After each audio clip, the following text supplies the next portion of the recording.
मेरो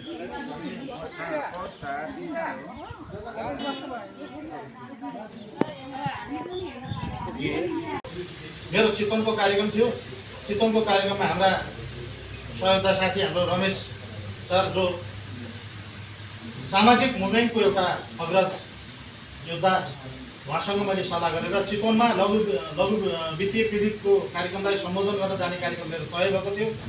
इष्टमित्र पनि टाढा, बिहेबारले गर्दा सबै टाढा, दिनकै लघुको सरहरू आउनुहुन्छ, दिनकै मैले चिठी बेचेर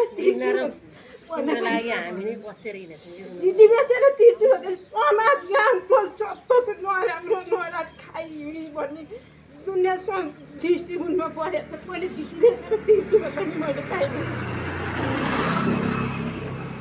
नेपाली जनताहरूले जुन ढङ्गले तपाईँको चाहिँ दुःख पाइरहेको स्थिति छ र यो स्थितिलाई तपाईँको चाहिँ पार लाउने ल्याकत यो भ्रष्ट दलाल सत्ताले र भ्रष्ट दलाल सत्ताको पक्षपोषण गर्ने, भ्रष्ट दलाल सत्ताको नेतृत्व गर्ने र अहिलेको विशेषतः मुख्य रूपमा भन्नुपर्दा एमाले काङ्ग्रेसको सरकार छ।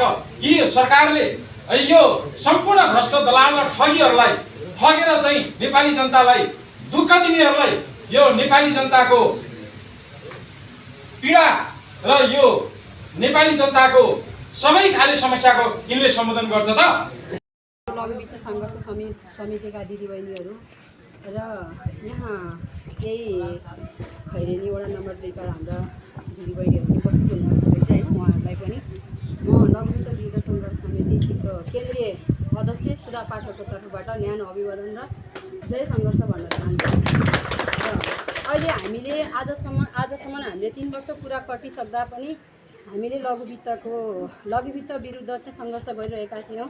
र अहिले यो लगत्तै चितवनमा 2-3 ठाउँमा चाहिँ भूमाफियाहरू निस्केको कारणले गर्दा हामीले उत्पीडनमा परेका दिदीबहिनीहरूको लागि पनि न्याय दिने कामको लागि अघि बढेका छौँ।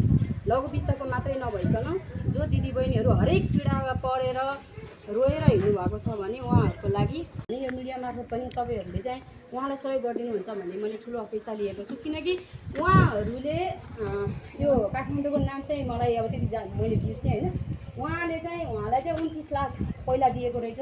उहाँको छोराहरू उहाँको घरमा बस्नु हुँदो रहेछ र त्यो 29 लाख दिएको रहेछ, 30 लाख दिएको रहेछ होइन। हामीलाई पछि बिस्तारै तिर्दा हुन्छ भन्ने कारणले गर्दा दिनुभएको रहेछ। र केही समयपछि उहाँले फेरि एउटा चाहिँ यो जग्गा किन्नको लागि भनेर उहाँकै मार्फत एकजना मान्छे ल्याएर चाहिँ 29 लाखमा चाहिँ बैना मारिएछ। बैना मारेको केही समयपछि त्यो मान्छे पनि, त्यो बैना मार्ने मान्छे पनि के अरे उहाँहरूको सम्पर्कमा नआएको र त्यो मान्छेले चाहिँ अहिले हाल आएर चाहिँ के भएछ भने यो कुरालाई चाहिँ वडा अध्यक्षले कसरी लियो भन्ने कुरा चाहिँ उहाँलाई चाहिँ मैले चाहिँ यही मिडिया मार्फत चाहिँ एउटा भन्न चाहन्छु कि वडा अध्यक्ष भइसकेपछि आफ्नो वडाको हेर्ने हो कि बाहिरको मान्छेलाई चाहिँ सपोर्ट गर्ने हो। आफ्नो वडामा चाहिँ दाजुभाइ दिदीबहिनीहरू एउटा आमा जस्तो मान्छे पीडित परेर चाहिँ वडामा जाने, नगरपालिकामा जाने, रुँदै जाने पनि आज हामी यो स्थितिको ठाउँमा आउनुपर्ने स्थिति छैन। एउटा वडाले चाहिँ निष्पक्ष रूपमा चाहिँ उहाँलाई न्याय दिएको भए आज हामी उहाँको घरमा यसरी उपस्थित हुनुपर्ने थिएन। तर उहाँले चाहिँ यो कुरालाई केयरलेस गर्नुभयो वा उहाँसँग मिल्नुभयो, यो भूमाफियासँग मिल्नुभयो कि के गर्नुभयो त? यदि उहाँले सुनेर सल्लाह रूपमा आउनुहुन्छ, उहाँको पैसा फिर्ता पाउनुहुन्छ, होइन उहाँलाई यही जग्गामै आँखा गाडेर म यो जग्गा जसरी नै खान्छु भन्ने नियतले आउनु भएको छ भने यहाँ चलेको अनुसारले यो जग्गाको मूल्य तिरेर अनि बल्ल खान पाउनुहुन्छ। यो चाहिँ हामी उहाँलाई न्याय दिलाएरै छाड्छौँ होइन। उहाँले एउटा कमजोरी सोच्नुभयो होला। एउटा महिला रुँदै वडामा गएको पनि सुनेको छ, त्यो मान्छेले नगरपालिकामा गएको पनि सुनेको छ र अदालतमा पुग्दा पनि अदालतले पनि नहेरेको केसलाई अब हामीले यो केस लिइसकेका छौँ। आज हामी यहाँ आइसकेका छौँ। यो केसलाई हामीले छोड्दैनौँ होइन। जसरी हुन्छ उहाँले न्याय पाउनुपर्छ। कसरी पाउने भने त्यो विषयमा चाहिँ हामी अब गर्नुमा हो। तपाईँ नआइकन यहाँ हुँदैन। तपाईँ आउनु अनि बल्ल तपाईँ पैसा लिने कि नलिने भन्दा म लिने अनि के भन्यो कुरा भयो उहाँसँग होइन। कुरा भएपछि अनि भोलि मलाई अप्ठ्यारो अनि पछि पनि हामी आएर तपाईँलाई अप्ठ्यारो पर्ला महिनाले त त्यो सबै गरेर अनि अहिले जनताले जग्गा बेच्न नपाउने, सुकुम्बासी हुन नपाउने भनेर नेपालबाट नियम लिएर आउने अनि उल्टो ओडाले मिलेर चाहिँ उहाँलाई सुकुम्बासी बनाउने। यो त एउटा जिम्मेवारी हुनुपर्छ भने आफूलाई केस गर्यो भन्दैमा अर्का सोध्दै नदिने जग्गा दिने अर्काको